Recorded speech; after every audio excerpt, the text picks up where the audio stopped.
let's do this. Subscribe to the channel. Yeah, let me do this. Hello, ladies and gentlemen. I go by the name of GODGOTHAM Gaming. Welcome back to the channel. The second channel. I try to get a thumbnail. Y'all see the title today. Yes, we got another power scale. And this is by 6. And this is Goku versus Sonic, the real winner. I don't know what I'm saying. Like, you know, y'all know me, man. You know, I don't try to be that guy, but I got Sonic on my. I got Sonic tag. Hold on, let me let y'all see that. I did my custom Sonic.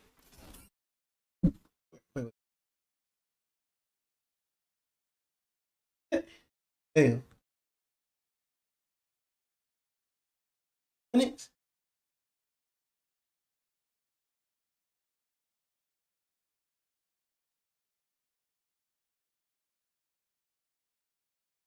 Sonic, bro. I know y'all see it, man. So we don't even gotta talk about this. Sonic versus Goku. Come on. But I wanna see this and hear this. So anyway, how y'all day been? Y'all been doing good? I've been doing swell. So you already know. Link up in the description below. Like, comment, subscribe for the do, man. I'm a slogan. I'm the greatest. I'm the worst. I am.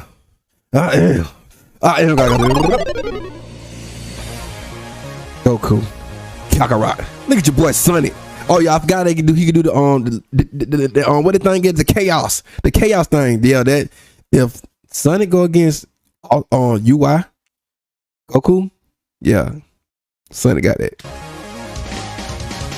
Goku versus Sonic is a classic matchup that's been debated about for over a decade on the internet, and it's easy to see why. Goku is of course the face of the strong anime character concept, and I love Kakarot, man.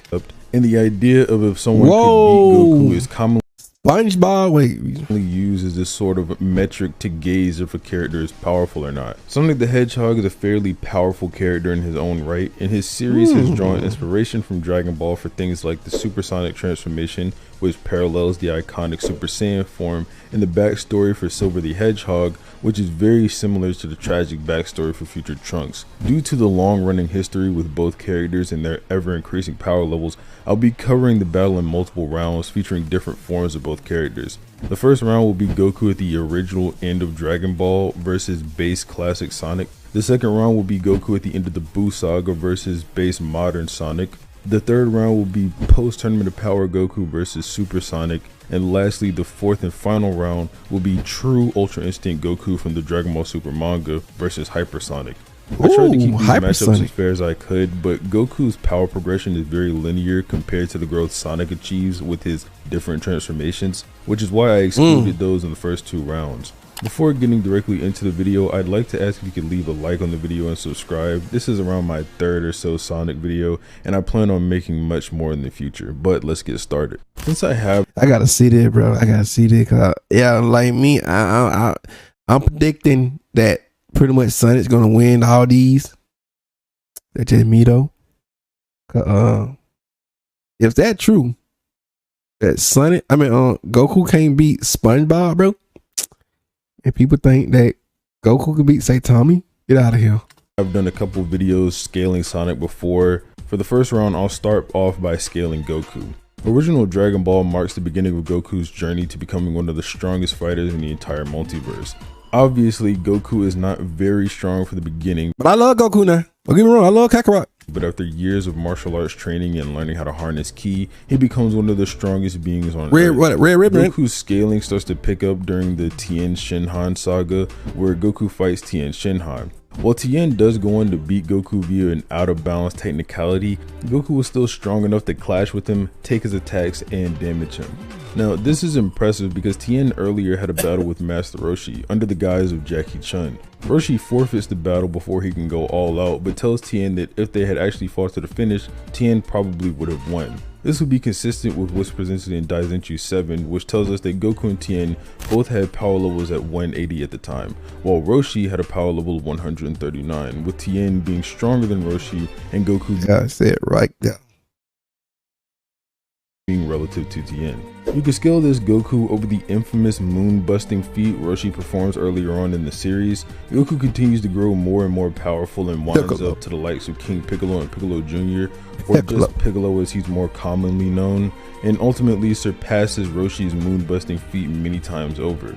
Compared to the later feats in Dragon Ball Z, original Dragon Ball doesn't have too many speed feats that are worth noting in this crossverse setting, though there are a few things that are useful for this discussion. During his battle with Tien in the 22nd Budokai, Goku has an interesting feat of grabbing and Tien was my favorite, bro. Roshi's glasses from the audience before light from the solar flare can blind him. People have gone to war over this if it's a valid feat to put Goku at faster than light, since we don't see where Goku is when the technique initiated in the manga. One could make a case that he instantly grabbed the glasses after Tien shouted the technique's name but before the light came out. The anime version of this scene is a lot weirder since Goku is— I ain't gonna lie, bro, I love I forget what you call it, solo flare or whatever it is. I used to love to do this when I was young, bro. That it blind them. It's a nice little technique though, I ain't gonna hold you. Grabbing the glasses while the light is on him, which doesn't make sense that he should be blinded on the spot if that was the case. Tien then goes on to charge Goku while the light is still on him, which implies Tien's travel speed is somewhat comparable to light level as well. Since there's a lack of speed feats by this point, I'll give Goku the benefit of the doubt and use the interpretation that he grabs the glasses after the light is launched but before it could reach him. Now, to get into the scaling of base classic Sonic, I'll first start with his battle against Death Egg Robot. Yeah, you need to let me know, cause put me back on Sonic, bro. I remember Sonic now. I got the tat on Sonic now. I got a tat. This version of Sonic has fought the Death Egg Robot multiple times, and as I've talked about in my Dr. Eggman video, the Death Egg Robot has scaling implications that indicate that it's a planetary threat. This mainly comes from the fact that the Death Egg is alluded to powering the Death Egg in Sonic the Hedgehog 2, since the entire thing collapses after the Death Robot is destroyed. Eggman himself has directly described the Death Egg as a planet-destroying battleship, and it's also referred to as a doomsday machine. The term doomsday can commonly refer to the last day of the world's existence, which you can interpret to mean the Death Egg can bring out about the planet's existence. Classic Sonic fights the Death Egg in Sonic Generations and Sonic Mania, meaning it's very consistent for him to be at this level. Sonic also has feats on characters who are equipped with Chaos Emeralds, which can further flesh out a consistency for Sonic being on this tier.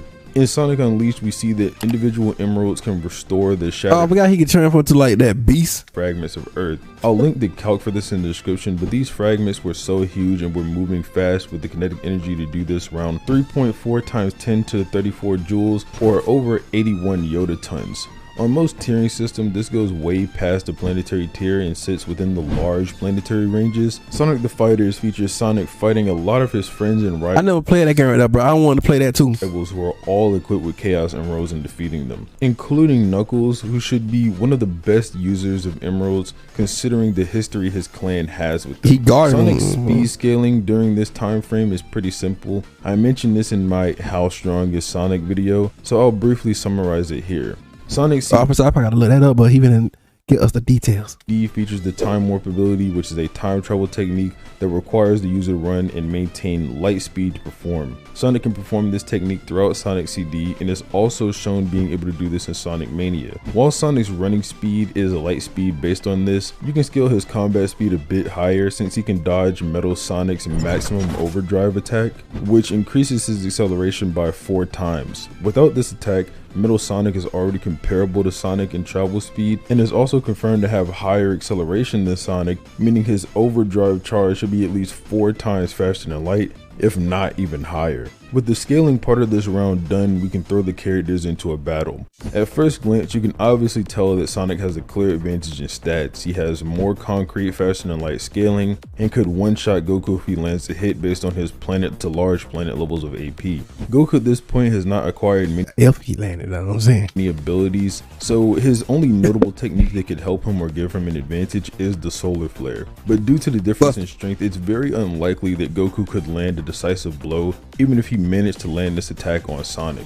In Dragon Ball Super, we see that Goku can keep up with Super Saiyan 2 Caulifla in base with a few statements indicating that because of Goku's superior fighting skills and ability, he could be able to read her movements. While you can also write this off as base Goku simply being that strong, you should also keep in mind that these statements are being made by characters who can sense ki, so they should be able to recognize if Goku's base was simply that strong in comparison. For reference, Super Saiyan 2 multiplies your battle power by at least 100 times, and you can arguably go way higher if you believe Super Saiyan Grade 4 is stronger than Super Saiyan Grade 1. I brought up this Dragon Ball Super example to show that it is possible for Goku to make up for the difference in stats with his combat skill, at least when fighting some opponents. If you go down this route, it would be difficult to say that Goku this early on is at this level. Raw martial arts skill becomes a lot less important throughout Z and is sometimes relevant in Super, and this specific idea coming from the Goku versus Khalifa battle is only highlighted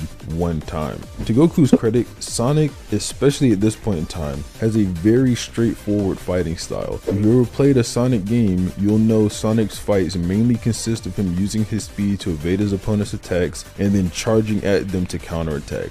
Games like Sonic Battle and Sonic Frontiers do showcase a more fleshed out moveset for Sonic, but those games feature a modern Sonic, meaning they're not applicable for this round. I mentioned Sonic the Fighters early on, which does show the classic Sonic can throw hands if he wants to.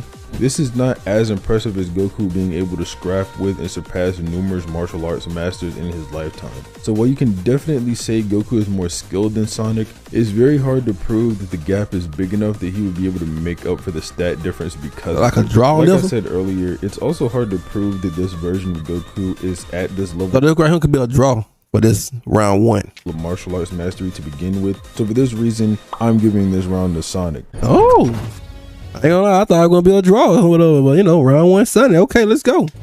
Jumping into round 2, End of Buu Saga Goku versus base modern Sonic. I want to start off with the scaling for Goku again. Throughout Dragon Ball Z, Goku is constantly reaching new heights, and this ultimately culminates in the Majin Buu Saga. The Buu Saga features a handful of very contentious inverse topics like Super Saiyan 3 Goku versus Ultimate Gohan, or Kid Buu versus Super Buu Gohan Absorbed, or Buuhan, whatever you want to call them. Yeah, I know they be calling him Buuhan. I didn't call him Buu, bro. The overall power scaling of the Buu Saga is very contentious, so I'll present a low ball and high ball, and I'll just leave it up to you to decide if you agree with the lower end interpretations, the higher end interpretations, or just something in between. For the low ball, you can just upscale Goku off of the Cell Saga and apply the relevant multipliers. At the beginning of his battle with Majin Vegeta, he powers up to his max strength in Super Saiyan 2, which Vegeta notes is stronger than Gohan when he defeated Cell. Gohan of course defeated Cell with the father-son Kamehameha that overpowered Cell's solar/perfect Kamehameha, which is confirmed to be at least a solar system busting attack in the manga, anime, and numerous guides. Super Saiyan 3 being 4 times stronger than Super Saiyan 2 means that Goku should be 4 times stronger than the solar system destroying Kamehameha.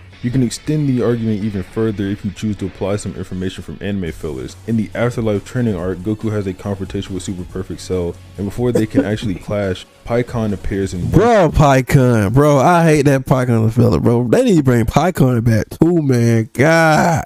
And Guardian Jr. too, man. Shot Cell with ease. And guys, not only is it confirmed that this Cell is as strong as he was before, it's also stated that Pikkon is straight up stronger than Cell. Keep in mind that Pikkon one-shotted Cell with his weights on, and after growing stronger, Goku goes on to compete with weighted Pikkon in base. So if you apply filler, you can say that Goku ends up surpassing Cell in just his base form, which means by the Buu Saga, Super Saiyan 3 Goku is over 400 times stronger than the Solar Kamehameha. You can push Goku's strength a bit further using his battle with Kid Buu, who is shown destroying an entire galaxy in an instant in the anime. You could even go as far as to push Kid Buu to being a universal threat, based on this statement of Goku saying the universe would go poof if they lost him, which obviously implies Kid Buu would be able to instantaneously destroy the universe if he really wanted to. Regardless of if you apply the anime or not, Goku at full power should scale to Kid Buu, seeing as both himself and Vegeta believe that a fully powered up Super Saiyan 3 would obliterate him. Even without this power up, Goku was able to clash with Kid Buu multiple times, though it should be noted that Kid Buu was dragging out the fight for fun,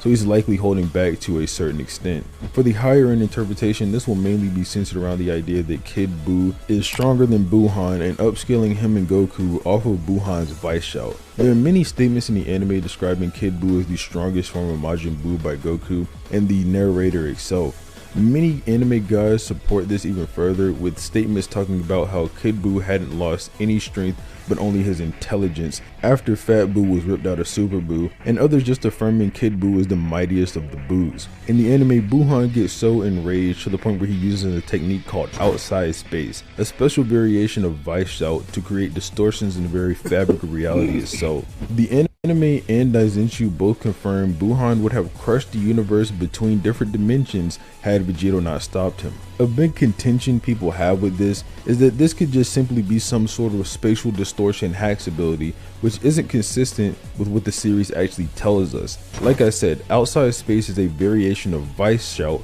which is stated to require extremely high battle power to even execute. To perform Vice Shout, you emit ki by using a ki yelling technique, which has the user exert ki throughout their entire body. This means that Buuhan's feat was a byproduct of him exerting that much energy. After stopping Buuhan, Vegeta compliments Buuhan for the power that he displayed, and then tells Buuhan that he actually used that power to hit him. So Buuhan's raw strength should actually scale to this, and if Kid Buu is superior to him, Goku should be within the universal tier via scaling the Kid Buu. I don't want to turn this into a Kid Buu versus Buuhan video, but you can attempt to rationalize Goku making the jump from being weaker than Buuhan to stronger than him with the fact that Saiyans grow stronger throughout battles. Dragon Ball Super seems to retire the Zenkai concept of Saiyans getting huge power boosts after recovering from battle and substitutes it with another ability to just grow more powerful as the fight goes on. Goku makes a lot more absurd power jumps throughout Super, which gets explained away by this, so you can apply this to the Buuhan example to resolve the contradiction. Before moving on, I do want to reiterate that I'm not trying to say one interpretation is more likely than the other, since the Buu saga has different sources giving conflicting information over the scaling of the arc. Almost any position you can make have a decent basis behind it, so I'm leaving it up to you to determine how strong you think Goku truly is at this point based on what I provided. Now, scaling Goku's speed in Z is very underwhelming. To scale his speed, you could do a long chain scale from the Saiyan saga and apply the relevant multipliers to get some FTL levels of speed, but ultimately this is pointless since Kid Buu has a feat going way beyond what you would get from doing that. Earlier I mentioned Kid Buu's anime feat of destroying a galaxy almost in an instant. In the same scene, it's shown Buu was going around destroying things planet by planet, meaning he's actually traveling the whole diameter of the galaxy. If you assume it took Kid Buu a whole hour to perform this feat, which is probably lowball, he'd still be moving at speeds over 900 million times the speed of light. This is of course severely downplaying him, as we see it happen within seconds on screen. So realistically, this should be over 667 billion times faster than the speed of light, and Goku should obviously scale to this from fighting Kid Buu. Modern Sonic struggles to reach anywhere near the levels of Solar System AP or Universal up until maybe Sonic Generations. Classic Sonic and modern Sonic have a few weird interactions with the Time Eater in the opening portions of the game at the beginning. Classic Sonic gets caught in an omnidirectional blast the Time Eater produces, and while this blast does destroy the space-time, Classic Sonic survives this. Modern Sonic also survives the erasure of his space-time, and in the 3DS version, he even has a feat of damaging the imperfect Time Eater when it tries to attack the classic version of Tails. These feats are direct, so it'd be easy to write them off as universal feats, but there's some issues with this that I talked about in my Eggman video. The main reason Eggman utilized the Time Eater is because of its ability to erase time and space, which he continuously used throughout Sonic Generations to erase different points in history, including time periods like I mentioned earlier. Sonic being able to survive this more than likely showcases a resistance to space-time erasure as opposed to raw durability. You also wouldn't be able to establish the incomplete Time Eater as having universal durability for Sonic's feat against it in the 3DS version of Generations to being universal. Another route you could take is scaling Sonic to the Phantom Ruby, which also has its own issues. I covered the Phantom Ruby scaling before, but to summarize it here, you can scale the strongest Phantom Ruby users at their respective peaks to 6-dimensional levels of power, and Sonic does manage to defeat Infinite and the Death Egg robot at the end of Sonic Forces that wields the See, I don't know what that is right down there. Phantom Ruby. The big problem here is that Sonic takes on these opponents while being amped by heart, soul, and the bounds of friendship, as he puts it. The power of friendship has been shown to completely replenish the soul emeralds of their energy in the past, so the amp from that alone is already comparable to the tiers of amps you can get from the Chaos Emeralds. While Sonic does grow stronger by the second according to himself anyway, the amount he grows by is unquantifiable, and it's likely not anywhere near the level of a super form increase. To say Sonic scales to this will require giving third-party amps from outside help, so I won't be applying that to this battle. One way you could attempt to get Sonic to the Solar System tier or beyond is by scaling the final Egg Blaster from Sonic Battle. Eggman uses the final Egg Blaster to destroy stars, and a Gizoid called Emerald captures the excess energy from it and winds up fighting Sonic. Emerald loses control over himself because of the energy, and Sonic defeats him in less than 30 seconds, which may sound impressive, but like the previous argument, there's a few holes. For one, we don't see the stars being destroyed on screen, so we can't say how many were destroyed.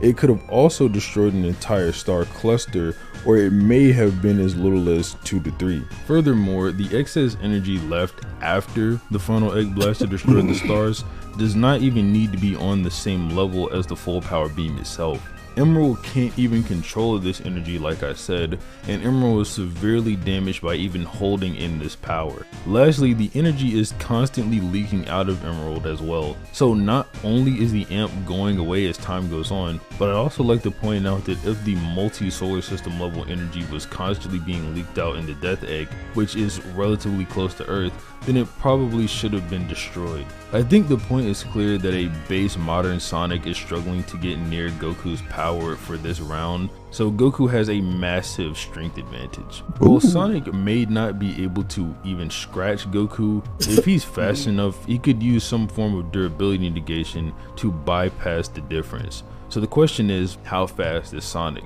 There's a decent feat for Sonic in Sonic Advance 3, where Super Sonic flies to a nearby nebula located in a non-aggression zone in a short time frame to take on a Chaos Emerald enhanced Gemerald. If you assume this nebula is the Orion Nebula, which is the closest starry nebula to Earth, Sonic would have had to travel 1,344 light years in about 15 seconds, which is a rough estimation based on the cinematic timing of the gameplay.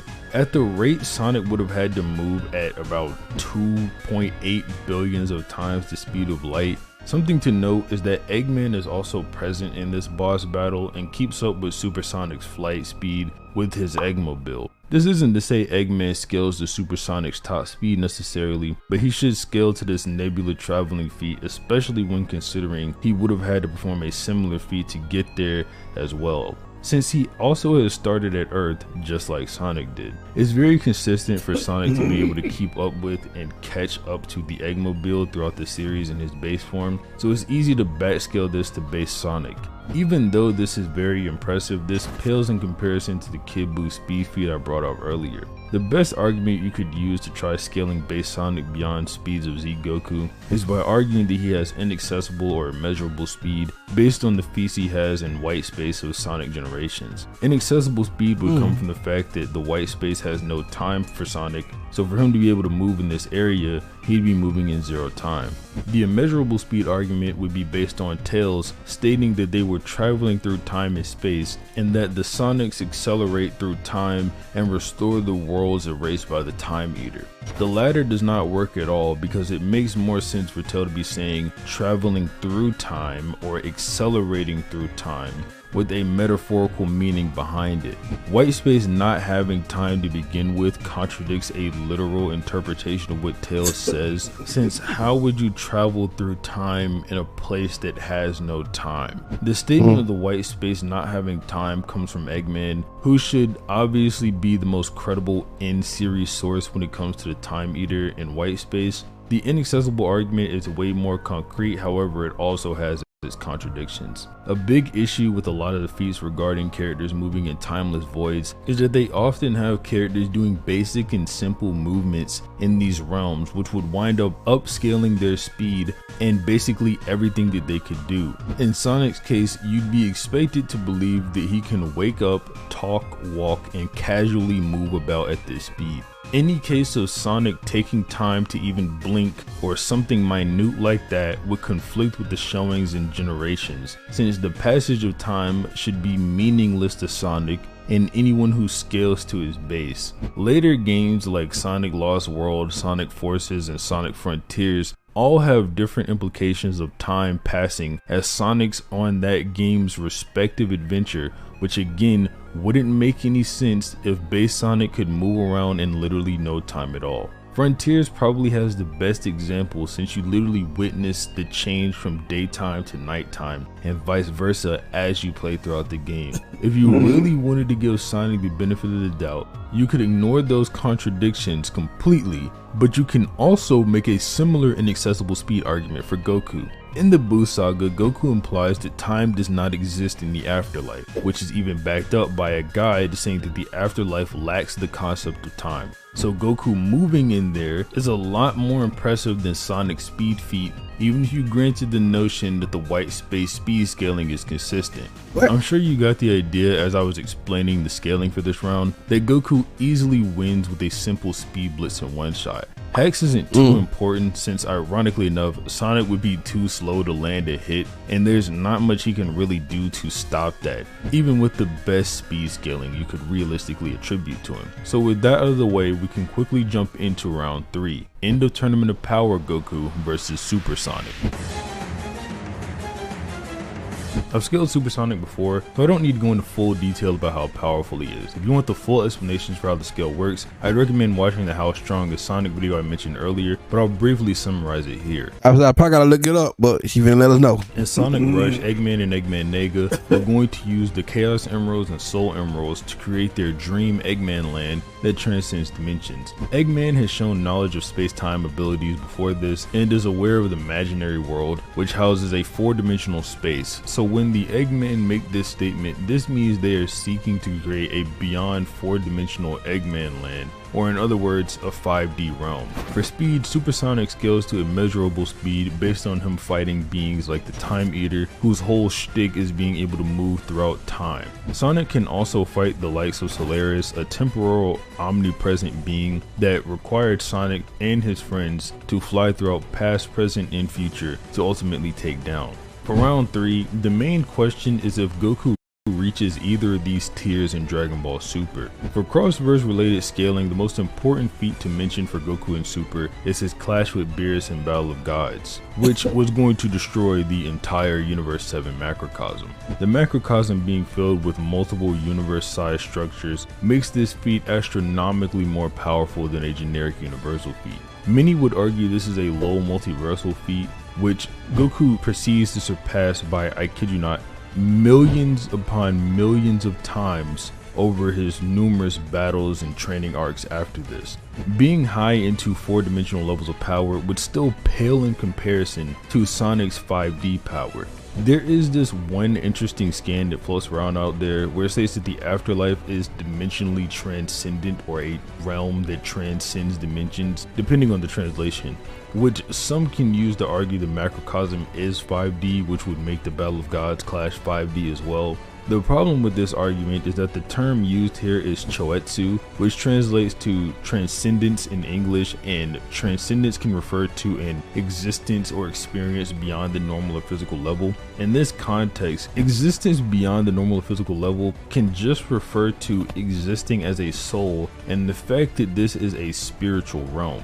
This tends to be how transcendence is used in many religious contexts, which describes how your soul basically breaks free from physical limitations of the human body to ascend into the afterlife, as opposed to reaching some higher spatial dimensional tier, which I think it's obviously being paralleled in the context of Dragon Ball. While I don't think Goku scales to a similar strength tier, you might be able to say he gets to a similar speed tier. The two main arguments people use to argue for an immeasurable speed Goku at this point center around the time-skipping assassin known as Hit. In the anime, we learn that Hit's time skip allows him to skip small increments of time to attack in the very near future. After pushing to improve this ability and using Kaioken times 10, Goku can actually react to Hit while he's in the midst of skipping through what would be a very small scale immeasurable speed feat. A common issue people have with the time skip, however, is that in Dragon Ball, having a stronger ki gives you a resistance to lesser ki based abilities,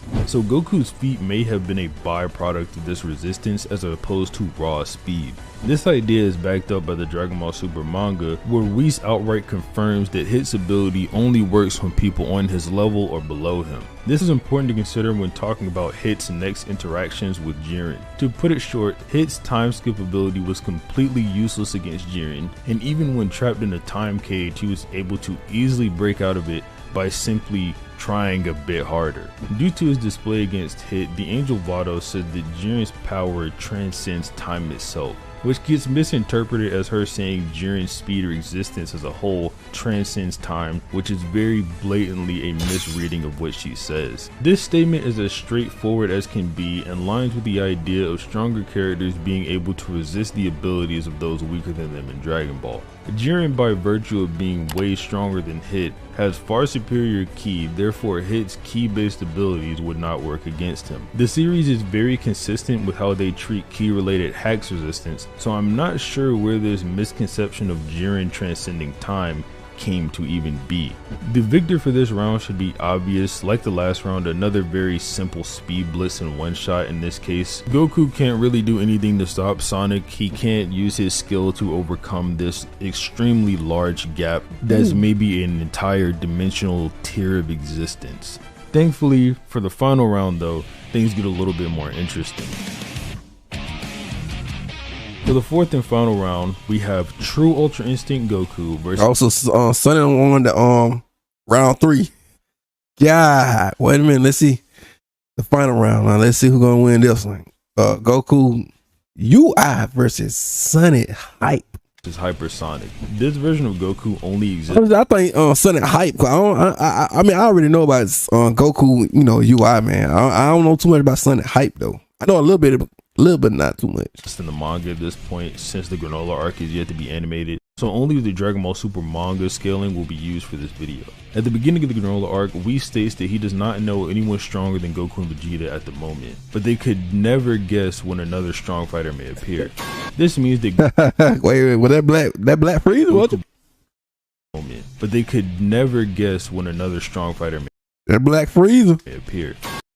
That black Frieza. This means that Goku by this point has surpassed Broly, who had a super dimensional ultimate battle with Gogeta according to the Dragon Ball Super Broly anime comic, which is in fact canon to the manga, since V-Jump promotional material for the manga advertises this for those who want to see the story of Broly. Since this is not an actually fleshed out story in the Dragon Ball Super manga, of course. This would upscale off of the 4th dimensional macrocosm feat in Bell Lagaz, which pushes Gogeta and Broly and anyone who scales above them in the manga to 5D. This puts Goku and Sonic at comparable AP tiers, since Hypersonic similarly just upscales off the 5D scaling for Supersonic. While these two fighters may be relative in strength, we still need to determine if somehow you can push Goku to having immeasurable speed, since if not, Sonic would still stomp. The Dragon Ball Super manga is very much lacking in speed compared to the anime, which should make sense since the Dragon Ball Super manga originally started as an adaptation for the anime continuity with the same general plot details. Unfortunately for the manga, the best arguments for the immeasurable speed Dragon Ball Super mainly come from the hit stuff I mentioned earlier, which is shaky at best, and the statements around Jiren which aren't even made in the manga. Now, the only other way I could possibly see someone trying to get manga Goku to immeasurable speed is by using this other statement from V-Jump that implies that the gods of the multiverse transcend space-times. Obviously, you could apply this to Beerus and the other gods of destruction, who Ultra Instinct Goku should scale to somewhat. I know Goku versus Beerus in specific is a bit contentious, but at the very least, true Ultra Instinct Goku would be far superior to Jiren, who is way stronger than Belmod. This argument unfortunately does have its fair share of issues because it can be interpreted a few ways. The main interpretation you'd immediately get from a statement like this is that the gods are beyond space-times on an existential level, which doesn't make sense since they are all clearly dwarfed by the universes and can be contained within them. They're not like some comic book characters that have avatars to enter the universe, since their true forms are way larger or anything like that. Another interpretation you could apply here is that transcend in this case simply referring to being able to cross over the space-times. So in other words, the statement is saying that the gods are people who can move across space-time. This is a repeated theme throughout Dragon Ball Z and Dragon Ball Super, so it wouldn't be too big of a stretch. Even in the Majin Buu arc, the Kaioshins hop in and out of the Kaioshin realm with their Kai teleportation ability, and the Kaioshin realm is a realm that's outside the main macrocosm according to the Daizenshuu. Dragon Ball Super introduces Beerus and Whis as characters that frequently traverse the universe, along with Vados and Champa from Universe 7 having similar implications. While an underwhelming interpretation, this is a consistent portrayal in both the anime and manga. A third interpretation you could go for is to just say that their powers transcend space-time, which is also underwhelming because we literally see Goku and Beerus threatening to destroy a space within Universe 7 in Battle of Gods. At best, you could use this to support a 5D Goku argument, but without immeasurable speed. Sonic will be able to hit him beyond an infinite amount of times before Goku could even think about anything. Sonic takes yet another round. What? That's crazy. And the final record is 3-1 in Sonic's favor. That's pretty much all for the video. So Sonic won? Oh man, I ain't knew Sonic was that strong, bro. Wait a minute. Come to this, like I just said, is 3-1 in Sonic's favor, with this even being a wink to Goku in Dragon Ball Super, getting him up to 5D levels of power by hyperbolically interpreting some statements. But yeah, that's pretty much all. If you like the video, please leave a like on it and subscribe to the channel. Obviously, it helps the channel out a lot. I would very much appreciate it. But other than that, have a nice day. Yeah, there you have it, ladies and gentlemen. God, yo, I ain't knew Sonny was gonna win for real. I thought Goku was gonna come out with this one, but yeah, man, God, Goku can't even beat Sonny. Yeah, okay. Link go down the description below. Like, comment, subscribe.